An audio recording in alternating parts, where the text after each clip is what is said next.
وَمِمَّنْ حَوْلَكُمْ مِنَ الْأَعْرَابِ مُنَافِقُونَ۔ اب یہ ایک طرف تو یہ ٹاپ کے دو اور ایک اب بالکل نیچے جا کر، اور جو لوگ تمہارے آس پاس آباد ہیں جو بدوؤں میں، جو بادیہ نشین ہیں، ان میں منافق ہیں۔ وَمِنْ أَهْلِ الْمَدِينَةِ، اور نہ صرف ان میں ہے، اہل مدینہ میں بھی ہیں۔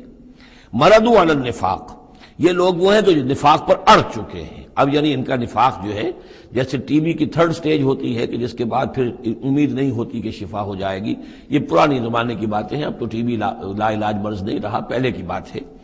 لیکن یہ ہے کہ یہ اس جو مرض ہے نفاق کا، ان کا اس تیسری سٹیج کو پہنچ چکا ہے۔ مَرَدُوا عَلَى النِّفَاقِ لا تعلمهم، آپ انہیں نہیں جانتے، نحن نعلمهم، ہم انہیں جانتے ہیں۔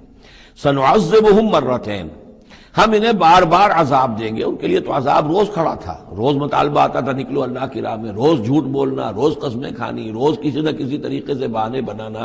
ان کی زندگی ضیق میں تھی، یہ نہیں تھا کہ وہ اس طریقے سے آرام سے تھے۔ ثم يردون الى عذاب عظیم، اور پھر ان کو لوٹا دیا جائے گا ایک بہت بڑے عذاب کی طرف، وہ آخرت کا عذاب ہے۔